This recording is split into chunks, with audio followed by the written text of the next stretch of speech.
In this demonstration, I'll go through how to list and how to identify running processes in Linux. At the command line, I'll start by typing ps to list running processes. Here it returns two results, the ps command itself that we just issued, as well as the fact that we're in a bash shell environment. Each of these listings has a number of columns, starting from the left with the PID, the process identifier.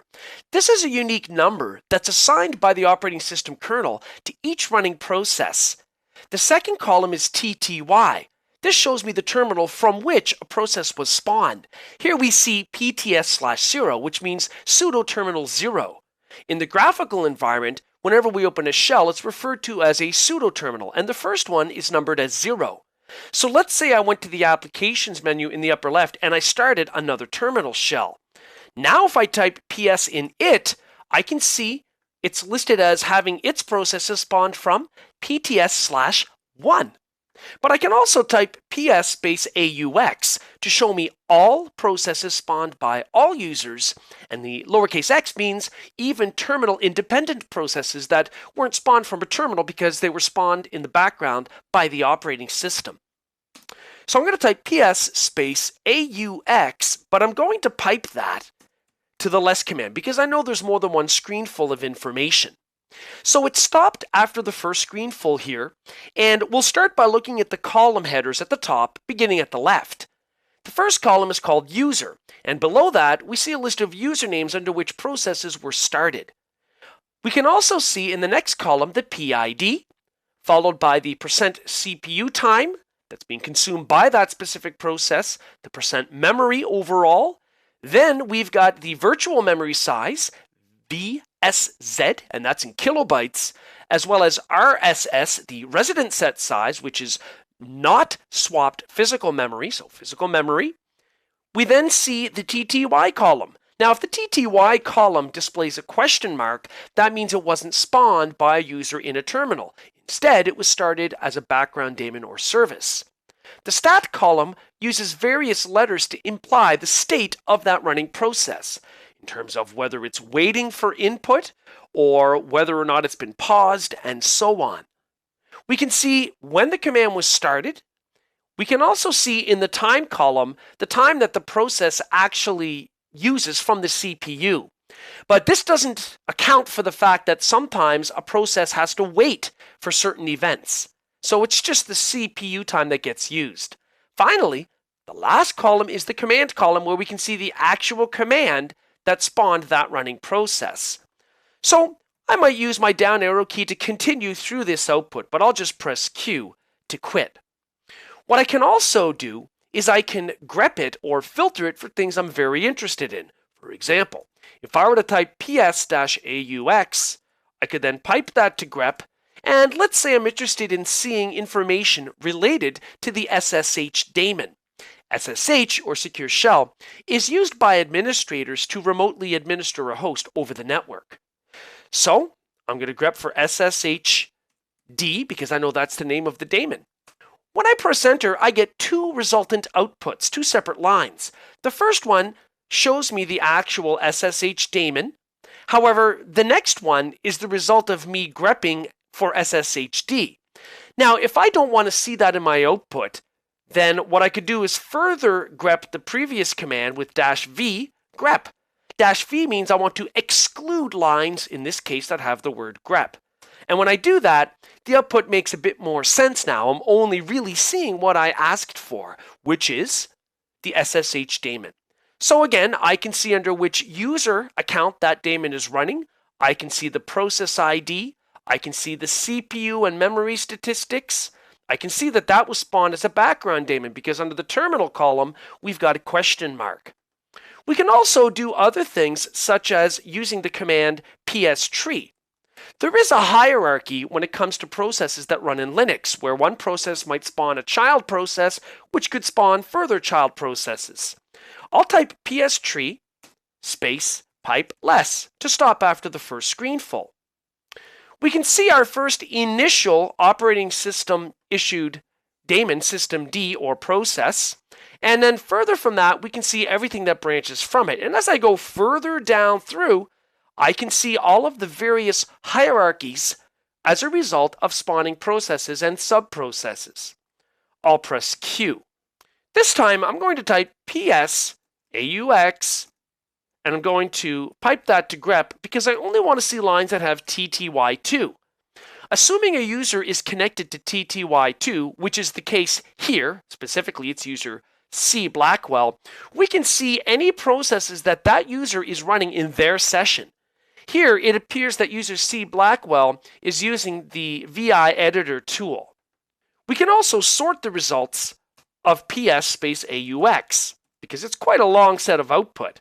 I'll type PS space AUX, and then I'm going to pipe that to the sort command.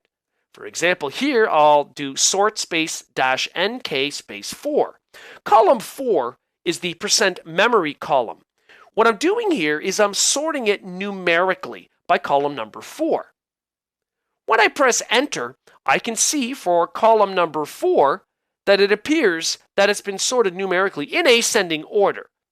Now, what I might also want to do, for example, is bring up that previous command and pipe it further, let's say, to the tail command. Maybe I only want the last 3, so tail-3. Now, it is still sorted, of course, by our value for memory usage, but I've only got the last 3 or the highest 3 memory consuming running processes. So that's kind of interesting. So PS can be used then to list running processes and to find out the detailed information about each of those running processes. In this video, we learned how to list and identify processes. In this video, I'll demonstrate how to recognize common processes that are running in Linux. Everything we do in Linux results in a running process. For example, in the graphical interface, if we start an app, that spawns at least one process while the app is running.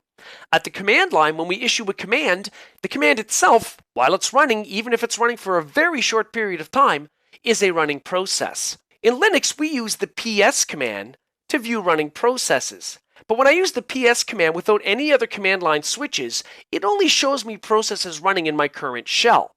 I could type PS space AUX to show me all running processes on the system. Now that's a pretty long list, so what I might consider doing when I use PS space AUX is piping it to grep so I can filter it for something specific. For example, Linux systems use the syslog daemon for logging purposes. And if we want to have a web server running in Linux, then we would take a look at the HTTP daemon. Now, the resultant output I get when I grep my PS output for HTTP is only showing me the fact that I grepped for HTTP. In fact, there is no HTTP web server running on this host. It's common to see the SSH daemon running on Linux hosts. The SSH daemon allows administrators to connect over the network remotely to administer the system at the command line. I'm also going to take a look at the cron daemon. The cron daemon is often used to schedule recurring jobs in Linux, and we can see that it's started here on this system. But when it comes to background daemons or services, for example, the cron daemon, cron-d, we could also check on it in other ways. For example, we might type /sbin/service space, in this case cron-d, space status. This will give me the status of that background daemon. Here I can see quite clearly that it's active and running. I could also stop or start the service among other commands, but here we're just viewing the status.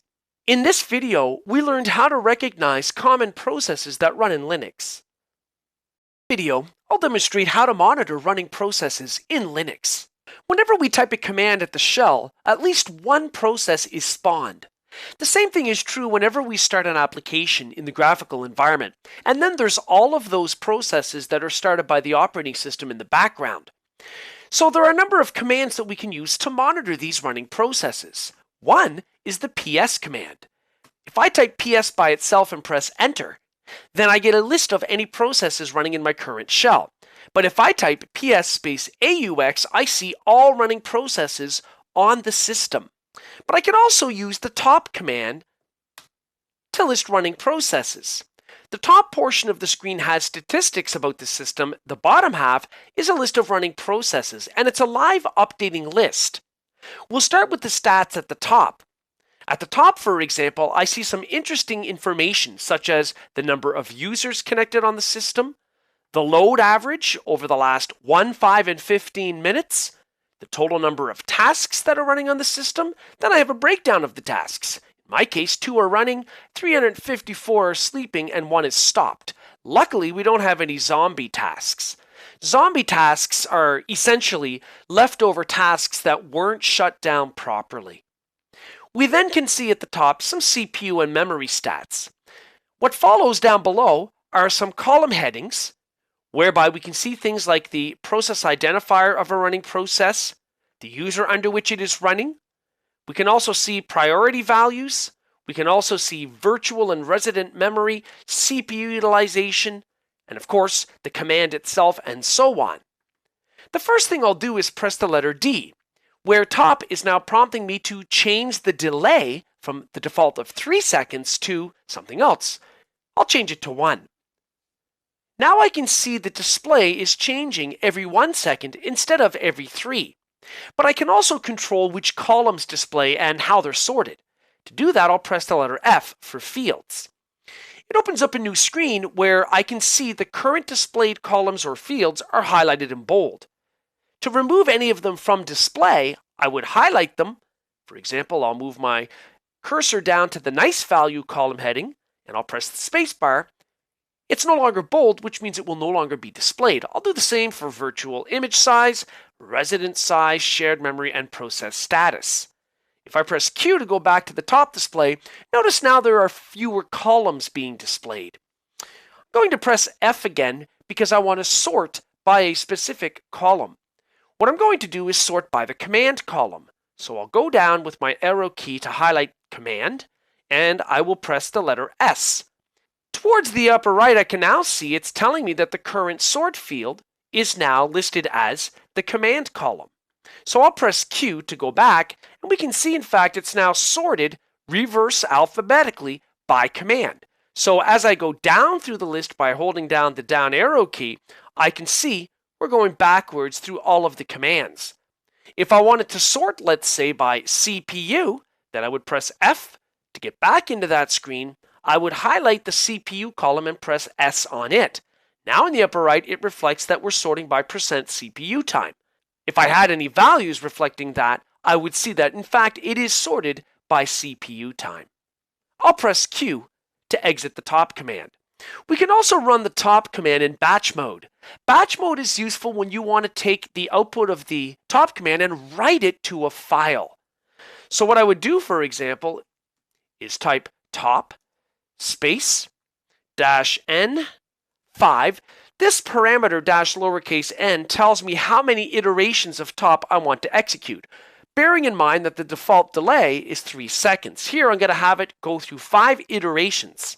Then I'll use -b followed by a greater than sign. That's my output redirection symbol. On the root, I want to create a file called top_output.txt. At this point, the top command is running. It's going to wait for 5 iterations, then it'll write the output to that file. Now, I could have run that in the background by putting an ampersand at the end of the command. That way, I would have gotten my command prompt back immediately. Now that the command is completed, let's use the cat command against /topoutput.txt. I'll even pipe that to less. We can see it looks just like the top command does when it's running, except, of course, it's not real-time information. And as it continued down through the output, it should have done it more than once. It should have done it specifically 5 times because we told it with the -n switch that we wanted 5 iterations. So once it gets to the first iteration, it'll start again by showing me the statistics and then continuing again. I'll press Q to get out of the cat command. In this video, we learned how to monitor processes. In this video, I'll demonstrate how to start and stop processes. One way to start a process in Linux is simply to type in a command, for example, who. But that type of command ends very quickly. However, there are some other commands or processes that we might start that hang around for a longer time. For example, if I were to type gedit space ampersand, it starts the graphical editing application here in the graphical environment, and my command prompt is still available because I sent it to the background with the ampersand. Now, in the case of a graphical application, of course, we could click on the X to terminate that process. However, let's work at the command line. At the command line, I'm going to type kill space -L. This will list all the various ways that we can send a kill signal to a running process. Signal 15, for example, the sig term signal, is the default.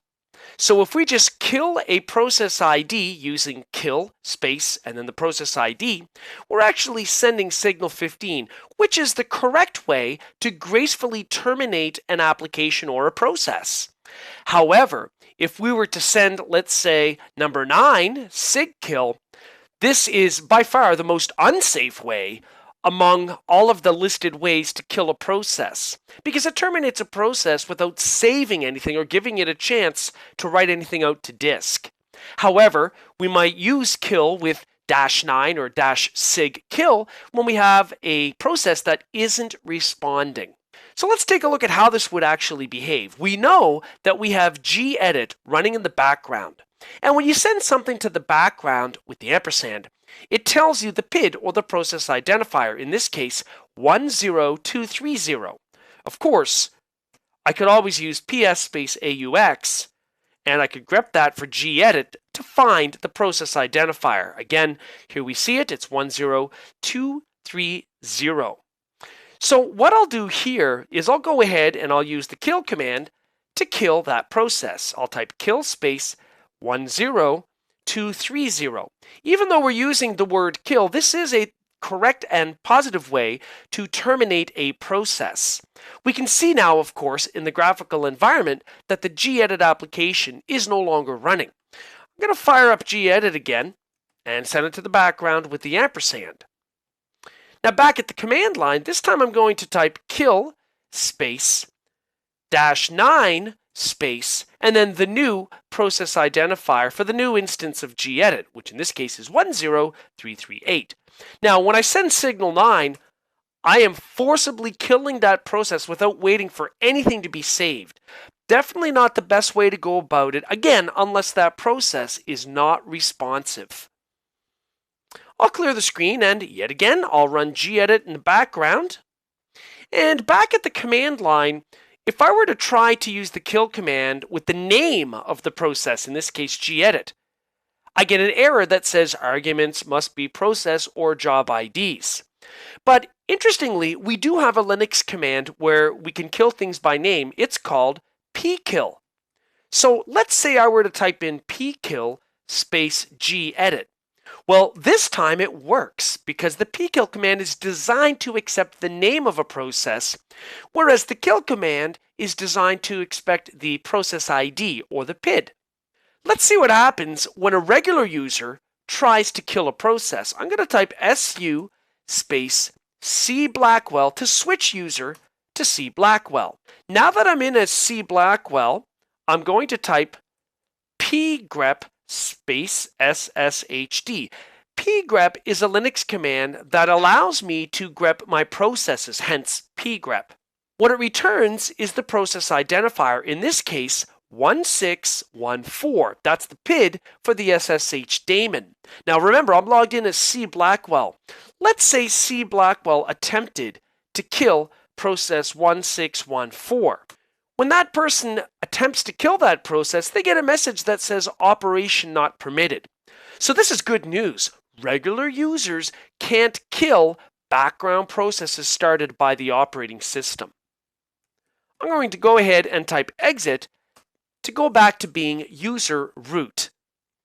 We also have the option in Linux, so I'll type kill space -L, of sending signal 1 or signal hangup. Now this is a very interesting signal that we can send to a process, because what happens is that if we send this to the background, for example, if I were to type kill space -1, that's a 1, not an L. And then I would put in my command and perhaps an ampersand, so I'm not actually going to do this. The ampersand runs it in the background.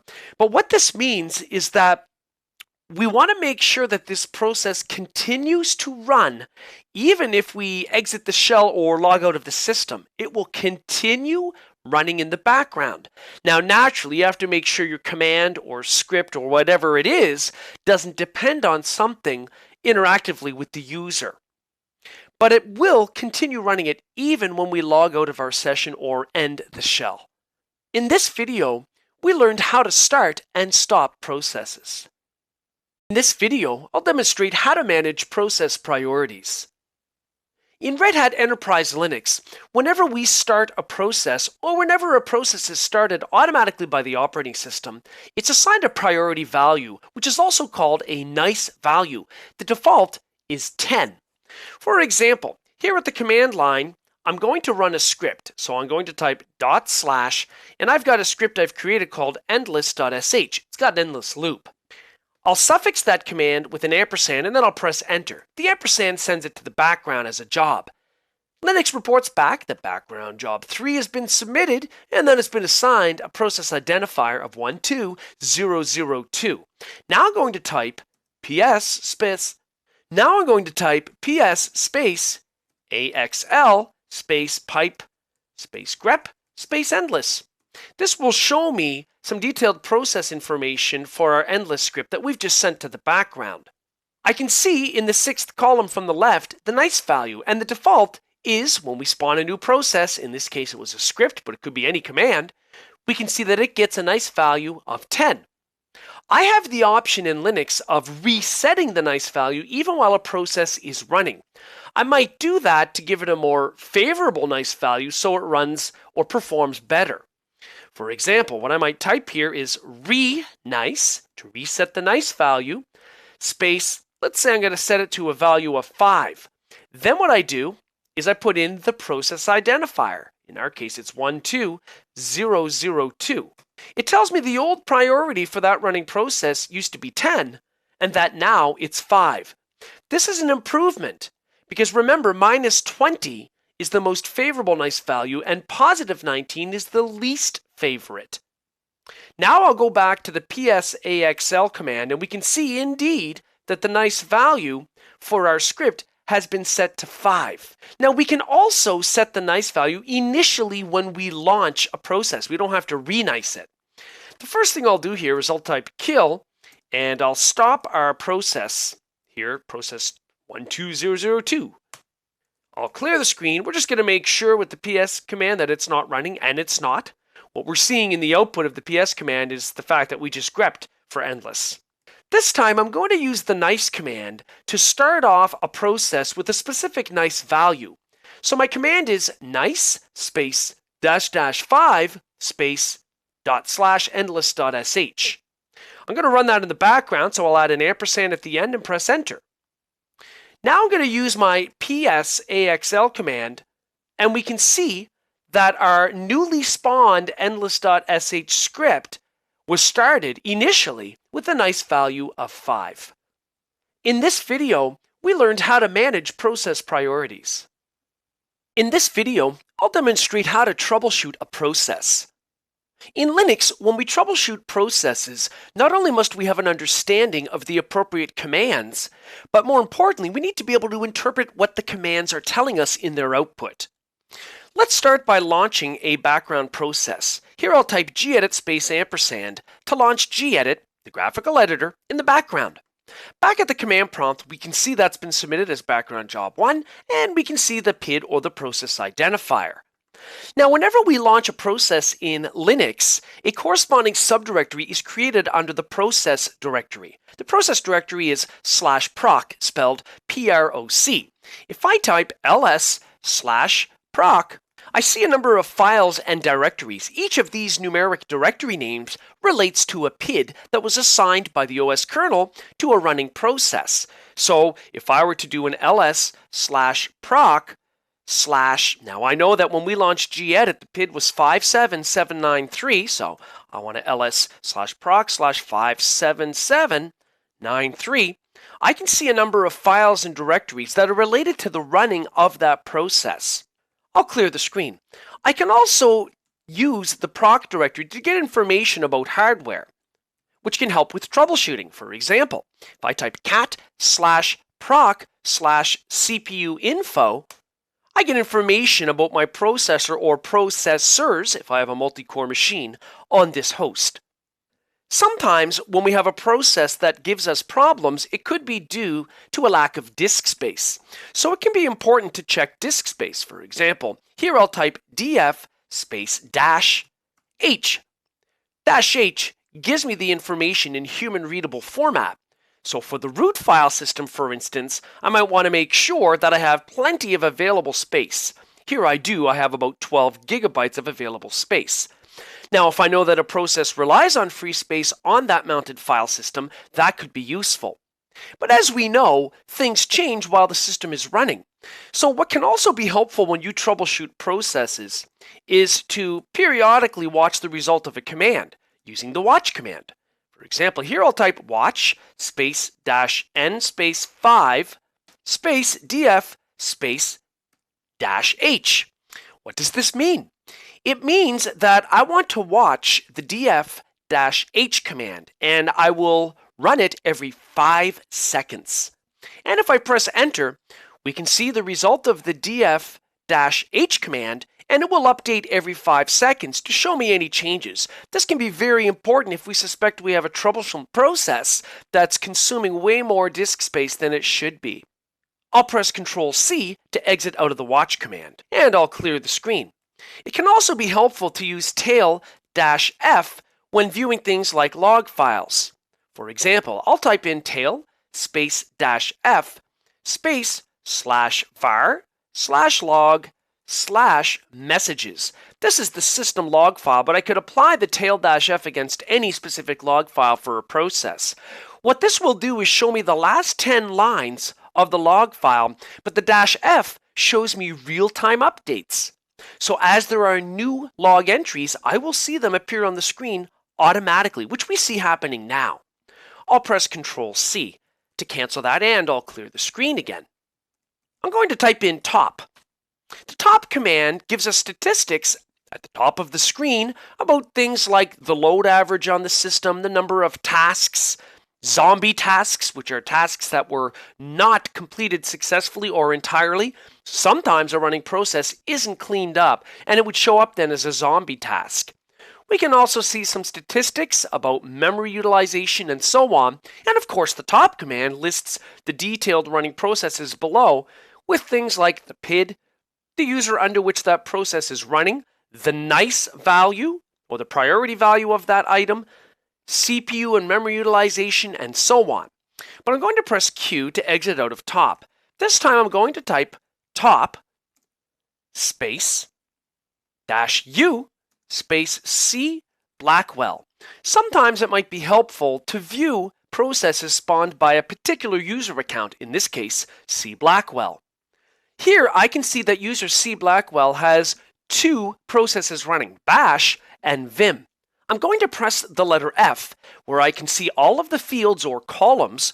The ones that are currently displayed are bold. Well, I want to turn on one that's not currently displayed. I want to see the TTY. So I'm going to select that and press a space bar to enable that column in the display. Then I'll press escape. So we can now see to the far right, we can verify where these things were spawned from under the TTY column. So I can see user C Blackwell spawned Bash and Vim from TTY2. Teletype terminal number 2. I'm going to press Q.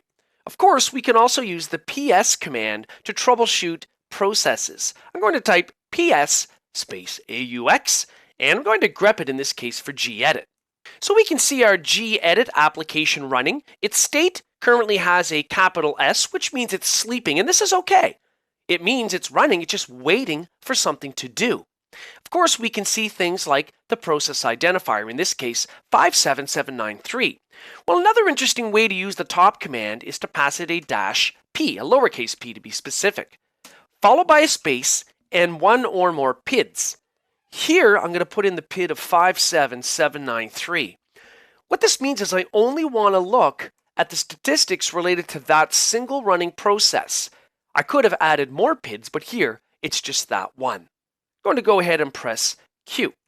If I type kill space -L, it will list all of the various kill signals I can pass to a running process when I use the kill command. Number 9, sig kill, will actually terminate a process without waiting for it to save any files to disk or anything like that. Whereas signal 15, sigterm, which is the default, will kill a process, but it will wait for it to save anything to disk. So it is a proper and graceful shutdown. Sometimes we don't have that luxury. We just need to bring down a running process no matter what. And to do that, what I would do is make sure I know what the appropriate PID is. So I'm going to use my PS command once again to see the PID for gedit. And what I'm going to do this time is type kill space -9 space 57793. That will terminate that process. However, it's not going to wait for anything to have been saved, so we want to use this as a last resort. We might do this because we want to continue troubleshooting, looking at log files, or we might even want to try to start the process again. In this video, we learned how to troubleshoot a process. In this demonstration, I'll start and stop services from the command line. In Linux, a service is also called a daemon. It's something that gets started in the background by the operating system, so it's not tied to a specific terminal or TTY. When we issue the command ps space -aux, I'll go ahead and pipe that to less, it allows us to view all running processes. And one of the columns is the TTY column. Now, under that column, when we have a question mark, it means that the listed process, where we can see the command over in the rightmost column, was spawned in the background by the operating system. So it's running as a service. It wasn't started by a user within a specific terminal. Otherwise, under the TTY column, we would see a terminal name. I'll press Q to exit the PS output. To get the status of a service, we have a couple of different ways that we can accomplish that. One is to use the systemctl command. Here I'll type systemctl space status space sshd.service because I'm interested in knowing if the SSH daemon is running. SSH, or Secure Shell, allows remote command line administration of this host over the network. When I press enter, I can see that that daemon is active and running, and I can see since when. So I have that information recorded as well. But another way to accomplish the same task at the command line would have been to have typed service space sshd space status. You can see that we get the exact same output. So it really doesn't matter which way we work with the command. However, all we're doing at this point is viewing the status of the SSH daemon. If I want to stop the daemon, perhaps because I'm troubleshooting or I don't want it to be available as a service over the network anymore, I can do that by stopping the service from the command line. And again, I've got two ways to do it. I could type systemctl space stop space sshd.service. That would work. Or I could simply type service space sshd space stop. They both result in the same thing. I'll go ahead and press enter. So it says it redirected it to stopping that service. Let's see if it's running. I'll use the up arrow key to bring up the service space sshd space status command. And we can see that it is no longer active. So of course, to start the service, we could type service space sshd space start. Once again, I'll use the up arrow key so we can view the status of that particular daemon. And we can now see, in fact, that it's back up and running. In this video, we learned how to start and how to stop a service. In this video, I'll demonstrate how to configure services to start at boot time. At the Linux command line, I'll type systemctl space list-unit-files space --type space service. This is going to list all of the services on the machine where I can look at a list and determine if they're enabled or not for startup at boot time. Because I know it's going to be more than one screen full of output, I'm going to pipe that to less. When I press enter, I have two columns. On the left, I have the name of the service file, and on the right, I have a state column. For each of these, the state might be, for example, enabled, disabled, static, or masked. So if the state is enabled for a service, it's enabled for automatic startup at boot time. Disabled means the opposite. It will not start at boot time. Static means that the configured service file doesn't have a section in it for install, as they call it. This is used to enable a unit. Now, normally what this means is that it's designed for a one-time running of a specific command or script. So that's what static means. Masking means that we can make sure that a service doesn't get started even indirectly by others. So we could mask it so that won't be possible. We don't have any of those states here. All we have is enabled, disabled, and static. I'll press Q, and I'll bring up that previous command again with the up arrow key, but this time, instead of piping it to less, I'm going to pipe it to grep, and we're going to look for the SSH daemon. We can see here that the SSHD service is enabled. So that means that when we boot up our Linux host, the SSH daemon will start automatically. What I'd like to do is stop that. We might have another solution for remote administration in place, and therefore we might not need the SSH daemon. What I'm going to type is systemctl space disable sshd.service. When I press enter, I can see that it appears that it removed a specific file from a subdirectory. What it's really done is removed a symbolic link. When you enable services to start at boot time, a symbolic link is created in a specific target directory that Linux looks at to determine what should be started at boot time. So because I disabled the SSH service, it removed that link. Let's use the up arrow key to bring back our systemctl command where we were listing unit files for services and grepping it for SSHD. Notice now for the SSHD service, it currently reports that it's disabled. This means that when we start our Linux host, that daemon will not start. Of course, if I want to make a change to enable a service so it does start at boot time, I would simply type systemctl space enable, and then the name of the service unit file, which in this case might be sshd.service. Notice from the screen output, as a result of that command, it created a symbolic link with the ln-s command. It's making a symbolic link in a subdirectory that gets checked by the OS on boot up. And if I use the up arrow key to bring up the systemctl command where we're listing services, I can now see that SSHD once again is enabled to auto start when the system boots. In this video, we learned how to configure service startup at boot time. In this video, I'll demonstrate how to identify systemd startup services. In older Linux environments, the init daemon was the first process that was spawned, and it in turn spawned all child processes while the operating system was running.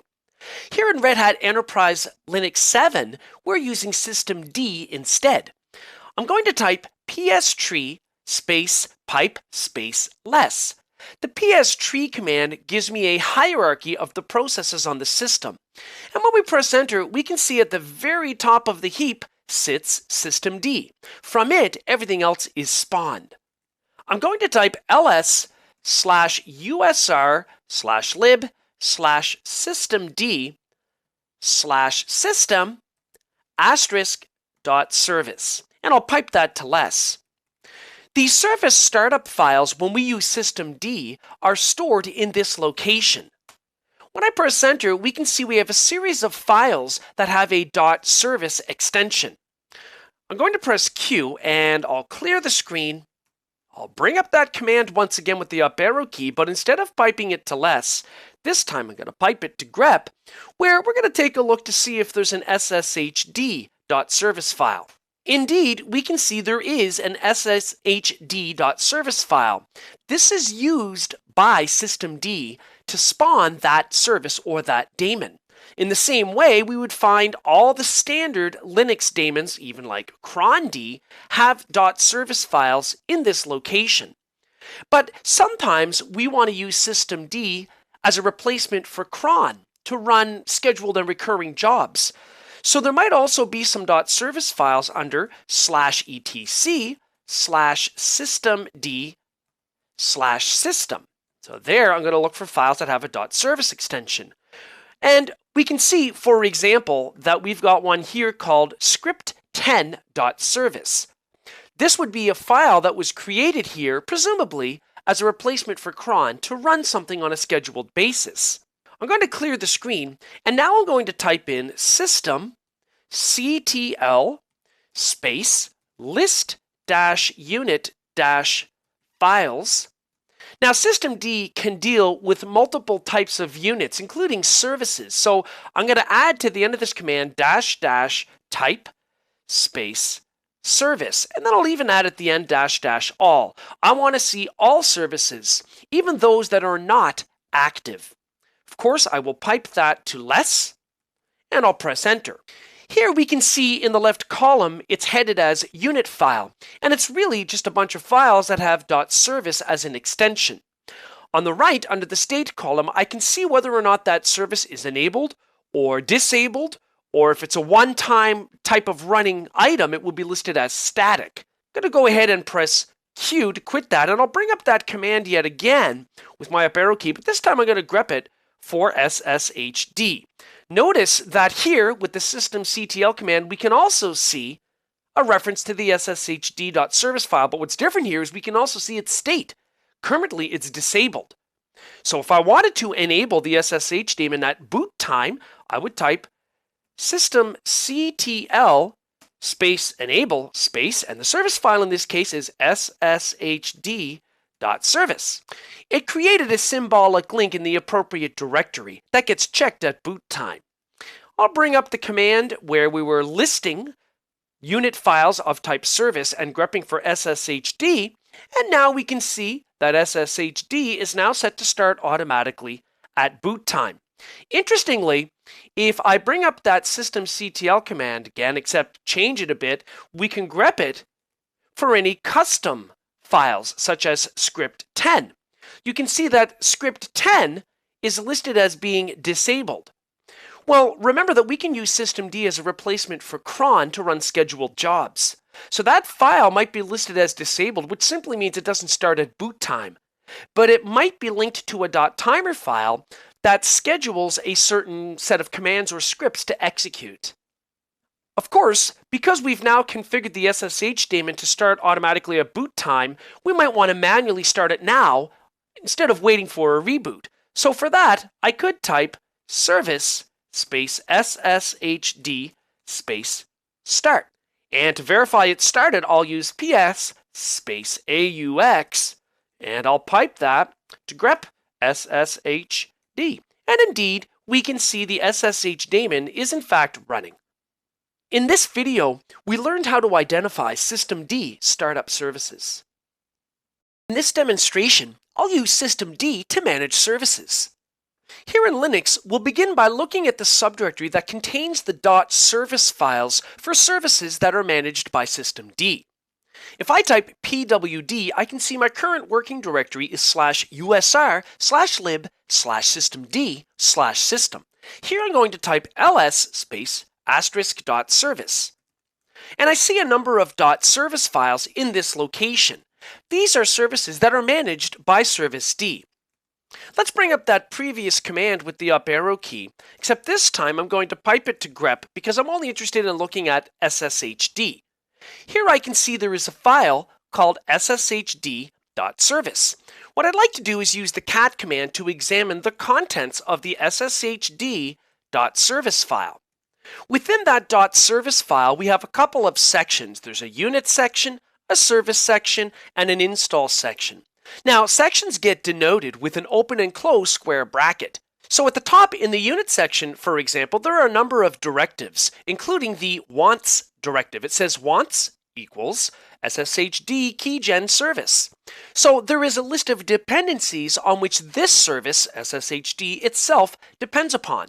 Under the service section, there is a directive, for example, called exec start. And this points, of course, to the path and name of the binary that starts, in this case, the SSHD daemon with any command line switches. We even see a directive here in the service section called environment file. Here, we're going to take a look at that environment file by typing cat/etc/sysconfig/sshd. Now, this file contains things like environment variables that are specific to that service, in this case, SSHD.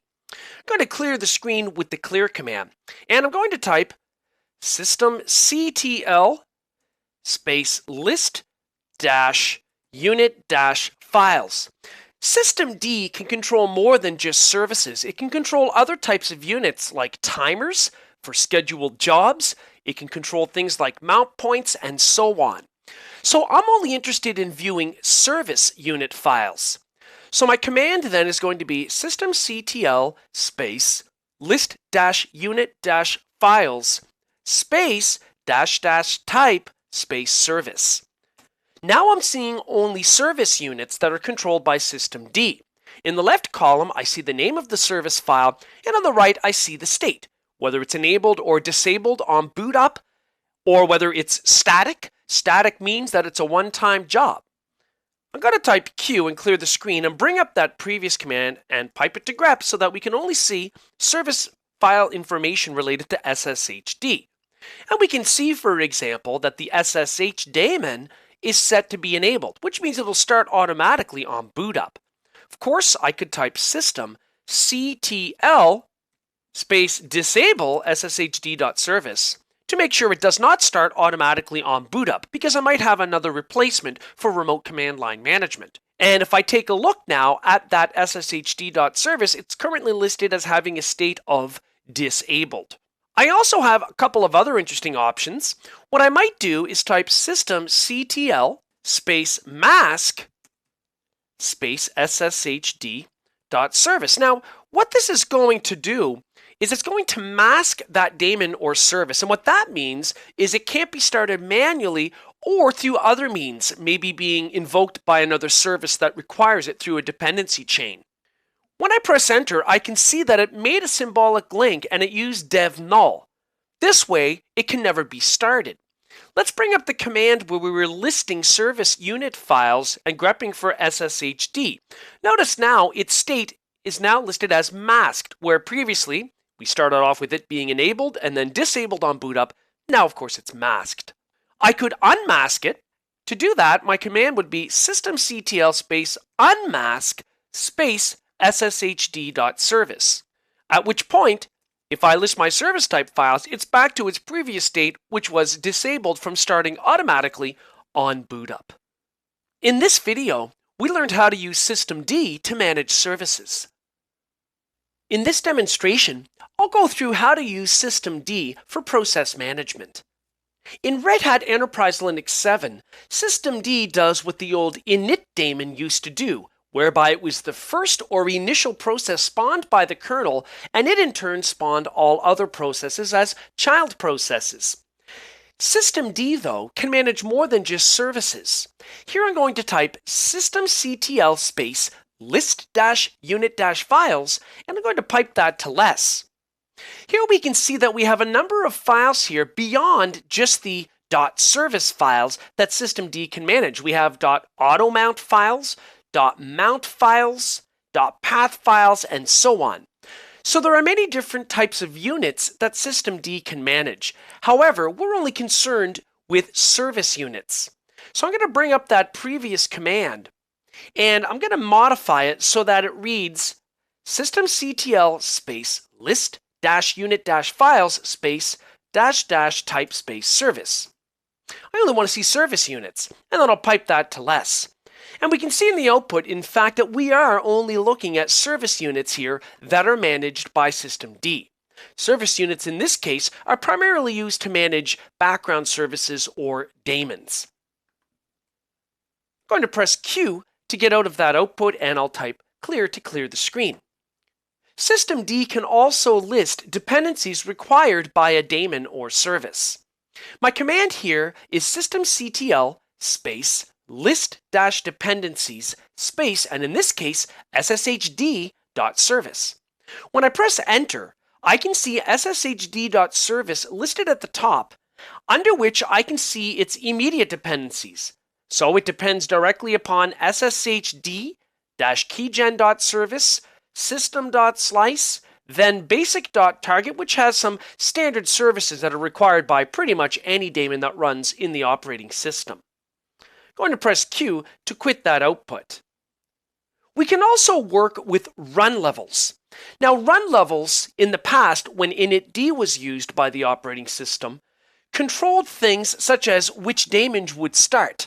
For example, run level 3 would allow us to have multiple users connected, and we also had network connectivity, but the Linux system didn't have the graphical environment loaded automatically, and that was known as run level 3. Whereas in the past, run level 5 did those things, plus it started the graphical environment. Well, when we use systemd, we don't refer to those as run levels. Instead, we refer to them as targets. Here on the command prompt, I'm going to type ls space -ld space /usr /lib /systemd /system /run level *. Here, I'm seeing that I've got some symbolic links for various run levels that we used in the past when initd was used, but now we're using systemd. And these are shortcuts to other locations where we'll have files that determine what starts in a given target, or what was previously known as a run level. In the past, run level 5 implied that we had multi-user and network support as well as a graphical interface. Now that's simply called graphical.target.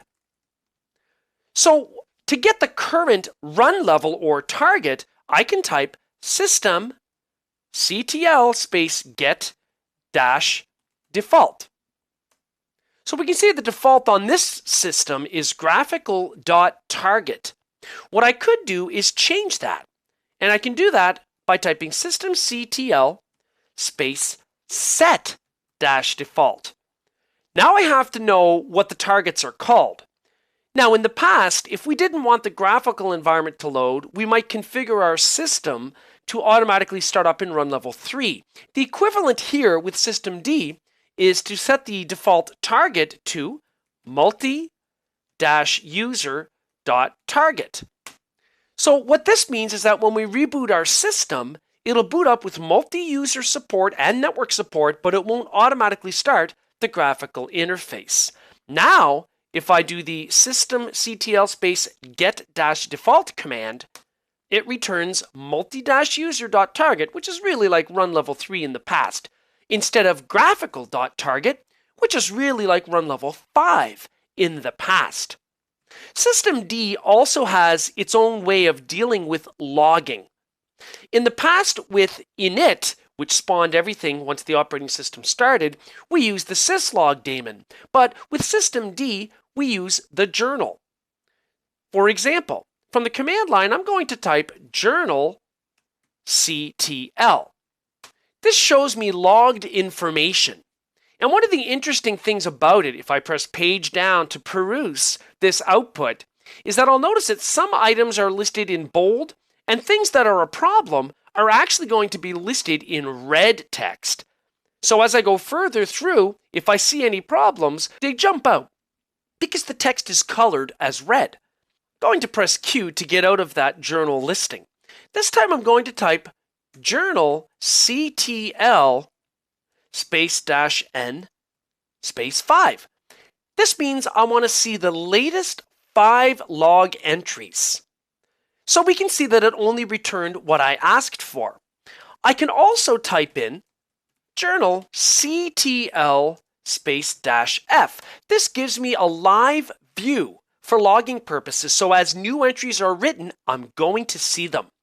This is kind of like what we used to do in the past when we might type tail space -f /var/log/ let's say messages to look at the system log and its newest entries in real time. I'll type Control C to get out of that.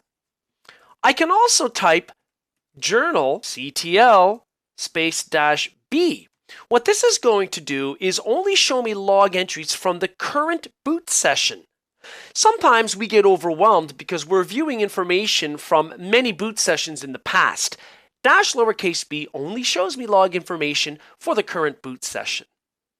In this video, we learned how to use systemd to manage processes.